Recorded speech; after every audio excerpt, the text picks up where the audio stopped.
Hello everyone and welcome back to the channel. Today's video is going to focus on the life of Annie Oakley, the first true American female superstar, athlete, sharpshooter, and feminist. Her life began with modest means in a cruel childhood and ended up as big a figure as ever been produced in American history. The woman the world came to know as Annie Oakley was actually born Phoebe Ann Mosley, which the Mosley part is still up for a fair amount of debate. Sometimes, according to census takers, the name was Mosey, sometimes Moses, which is a name that we know her siblings changed their name to later on in life. Either way, Phoebe Ann was born August 13th, 1860. She was born to Quaker parents of English descent in Darke County, Ohio, which is in the southwestern part of Ohio, close to the Indiana border, right at the time along the Great Plains, the edge of it. In 1865, winter, Phoebe's father was caught out in a blizzard. He took ill and never recovered and died that March. That put the family in great hardship because Annie, or Phoebe, was born one of 10 children. As was a common practice back then, in order for her family to survive and not have one more mouth to feed, she was sent to the county poor home, basically an orphanage. The goal at the orphanage was to try to get you with another family, essentially rent you out for labor. This is exactly what happened to Annie, and unfortunately the family that took her on was horribly cruel. Nobody's really sure what their name was because all through her life, Annie referred to that family as her time with the wolves. We know that they physically abused her. They would lock her in closets. They would throw her out in the cold, no shoes and no blankets, simply as a form of punishment for falling asleep while darning. Annie endured this abuse for 2 years. She eventually escaped and came back home, but was once again delivered back to the poorhouse. She wasn't ever put with another family during that period of time, and she began to provide with the family with her father's rifle by putting game on the table. She became so proficient with the rifle and shotgun that she actually started to sell food that she would harvest to other people in town and food markets. The family's circumstances increased greatly because of Annie's talent, and that talent got around the county and the Cincinnati area quite quickly. One day, in 1875, a shooting troupe came to town with a variety show called Bachman and Butler. Frank Butler, of course, was one half of that duo, and he laid some money down on the bar at the inn that he was staying in and dared the innkeeper to find anybody in the county that could outshoot him. Well, Phoebe Ann immediately came to mind. They summoned for her, and she immediately showed up. The contest was with shotguns shooting birds, live birds. And the deal was that the bird had to die before it got across a certain line. Frank Butler hit 24 in a row, and then some eyewitnesses claimed he missed, but others said that the bird actually died on the far side of the line. Either way, Phoebe Ann defeated him that day, and she said she knew as soon as he missed the 25th shot that she was going to win the contest. Frank might have lost that contest, but he actually won Annie's heart in the process. They began a budding romance that would last for the next 46 years. Frank eventually got rid of Bachman and took Annie out onto the road. They would do one-night stands in a traveling variety show where Frank would sort of wow the crowd with his shooting and trick shot abilities. One day, however, Frank was missing all the time, and Annie went quickly from his assistant to the main attraction when the crowd started chanting, "Let the girls shoot." She had Frank hold on to 2 candles, and on 2 successive shots, she took the flame out quite quickly. At that point, the trajectory of her life changed dramatically. One of the things that we need to discuss before we go further is the nature of this sort of traveling variety show at the time. You have to remember that this is the late 1870s, early 1880s, And things were a little different in traveling theater shows then. The songs were bawdy, there was semi-nudity, women of low repute, and scoundrels followed the shows everywhere. Annie at some point became very conscious of her public image and did not want to be confused with one of the ladies of ill repute. So she began to sew her own clothes and costumes. It's the very main reason why she always appeared covered up, full-length dresses and full sleeves, even though when she would be performing in the summer, those clothes obviously would be very uncomfortable and hot. As you can see in this poster from Hohen & Company, which dates from 1893, this is a true original, she actually invented the image of the Western cowgirl, all because she was concerned about her public image and reputation. That's going to become very important later on in one of the darkest events in Annie's life. Around 1880-1881 time frame, Frank and Annie actually tried out for Buffalo Bill's Wild West show. It's unclear why they weren't selected, but it's probably due to the fact that Buffalo Bill was concerned about taking a 5-foot-tall, 100-pound lady on the road and being able to impress his would-be customers. Instead, he took on characters like Doc Carver and Captain Bogardus, who, in sort of a big-time wrestling sort of title, called himself the evil spirit of the plains. Fate would intervene, however, on Frank and Annie's behalf, as Buffalo Bill's whole show sank on a steamer. Doc Carver lost all of his equipment, all of his guns and shooting supplies, and out of desperation, he contacted Annie and Frank about joining the show, which of course they did.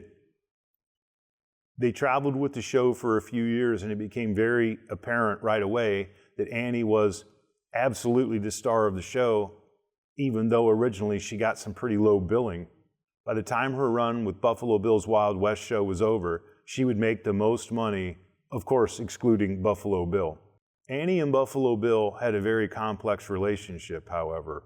It quickly became one of love-hate, as Buffalo Bill felt like he was oftentimes upstaged by Annie's shooting abilities, which were, by most accounts, superior to his own.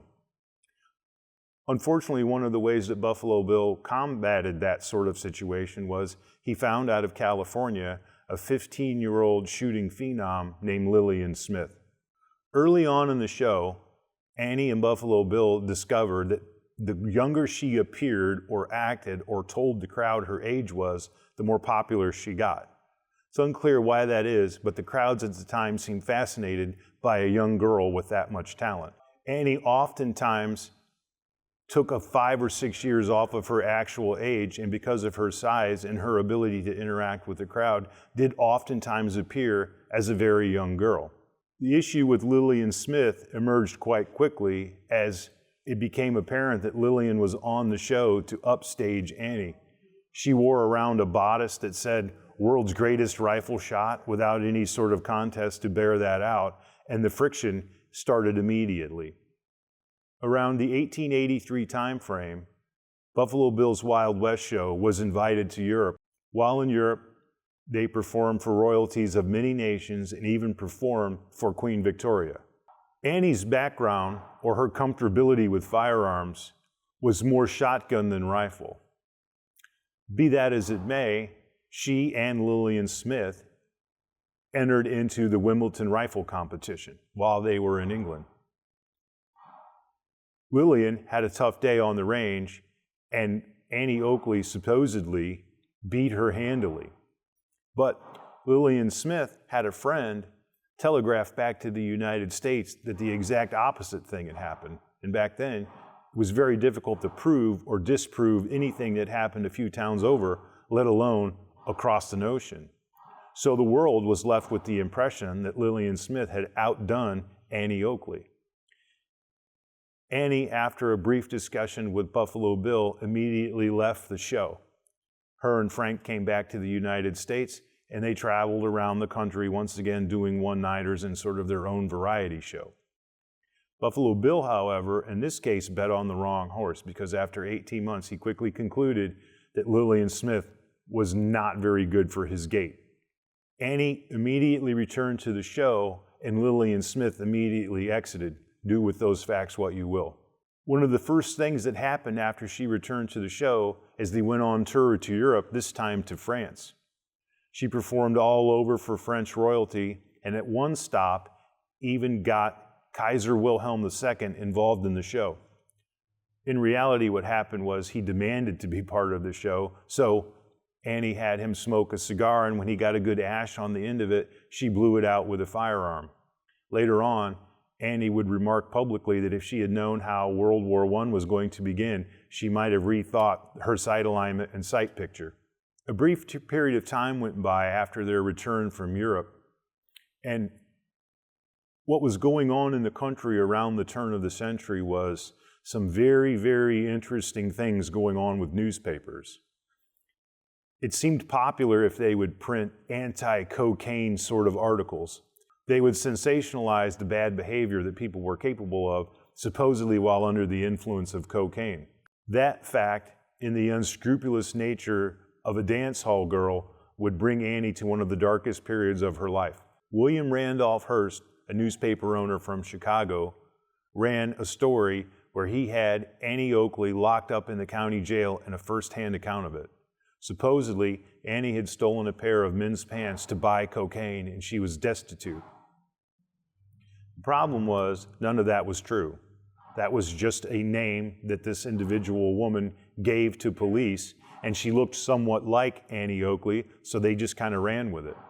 Here's a woman who has spent her entire life upholding her public persona and her image, only to have it destroyed by an unscrupulous newspaper man.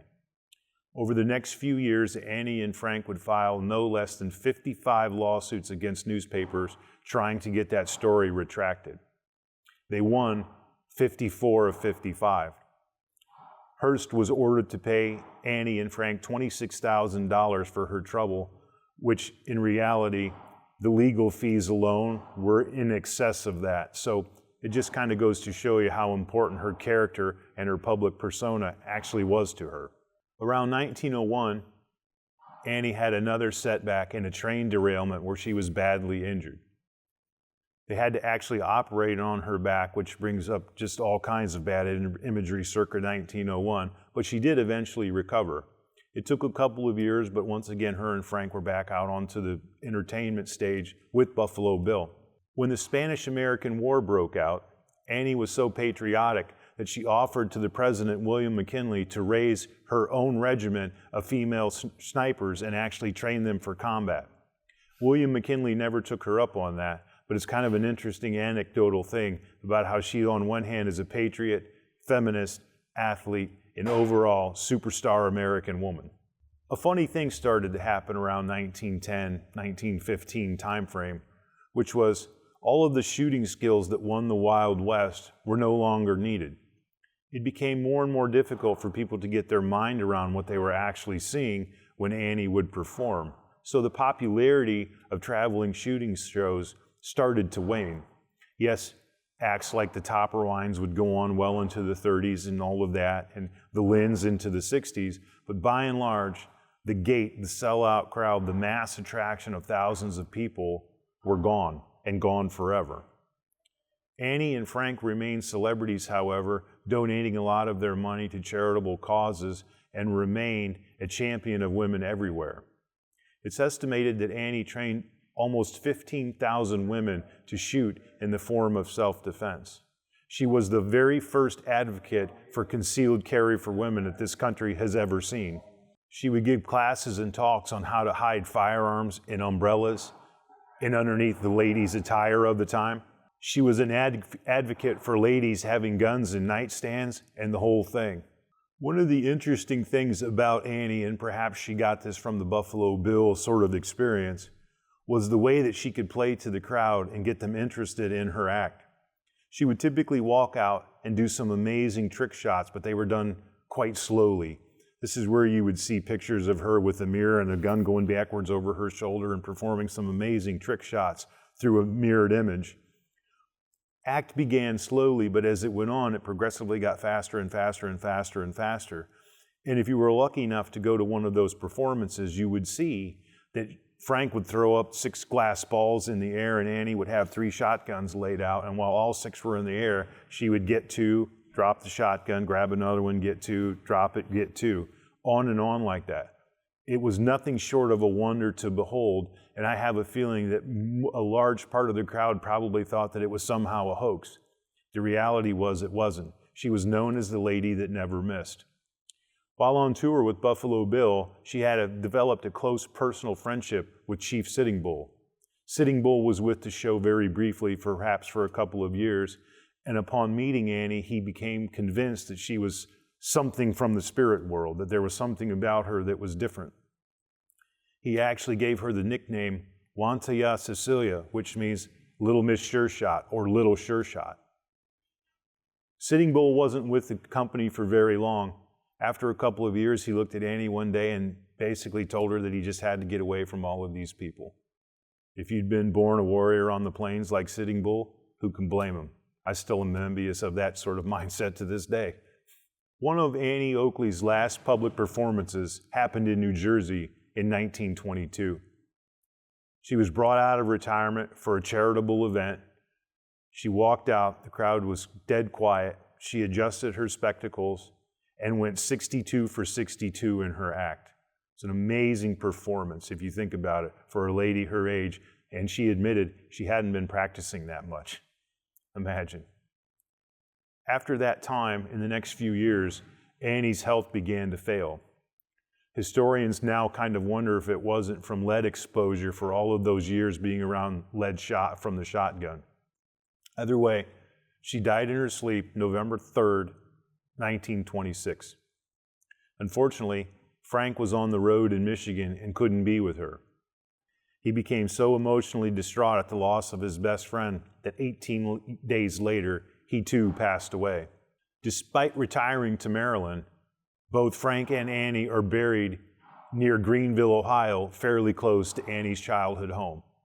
Annie Oakley still remains a relevant figure in the gun industry. What we've displayed in front of me is a bicentennial Annie Oakley commemorative rifle dating, of course, from 1976. It's chambered in .22 long rifle. This one, of course, was offered by Winchester. That was another way that Frank and Annie made money when you had that kind of talent. Of course, you were sought after by firearms company to sort of be a rep. I don't imagine that Annie paid for too many rifles or shotguns or pistols past a certain point. In the Hohen poster, this is actually a .32 caliber Marlin. Annie used all kinds of weapons, but she did seem sort of partial to Marlin rifles. The statue on either side of me was carved by an American artist out of Basswood named Jim Smock. Both of these carvings, of course, this is Buffalo Bill Cody, are life-size. Cody stood 6'2". This overall statue is 6'6". Annie was right around 5 feet tall, very small in stature.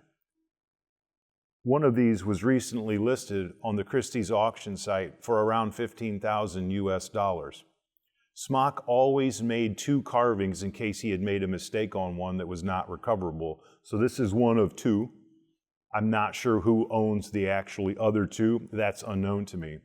If you're curious about the settings that we find ourselves in today, I'm actually at the Buffalo Trading Company, a good friend of the channel's where we get some of the firearms that we've used on the channel in the previous videos.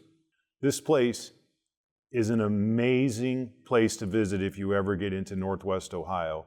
Yes, its main function is as a gun store, but it also doubles as a museum. Everything here is completely authentic. If you ever have the chance to stop in here and get a little bit of a tour from one of the sales associates, it's a true gem hidden in Northwest Ohio. She's in the National Women's Hall of Fame, the Ohio Women's Hall of Fame, and certainly in every other shooting Hall of Fame that there ever was. When I first was approached about doing this video from my producer, Matt, who's got a history degree and kind of an amazing sort of grasp of that sort of thing, I was a little skeptical. My impression of Annie had always been one of a made-up comic book character and more mythology than substance. I couldn't have been more wrong. She's an amazing lady, and even though it is true her and Frank did sort of embellish some of their accomplishments, that's a little bit of showmanship. and it's not meant to be misleading. It was an expectation of performers at the time. What is real, however, is this amazing lady was athlete, public figure, proper Victorian lady who could shoot the daylights out of pretty much anything. She's truly an amazing woman that I think any woman alive today would be awfully proud of. I hope you guys have enjoyed this video, and don't be afraid to do a deeper dive on the life of Phoebe Ann Mosley or Annie Oakley. You will not be disappointed, and it's an afternoon well spent.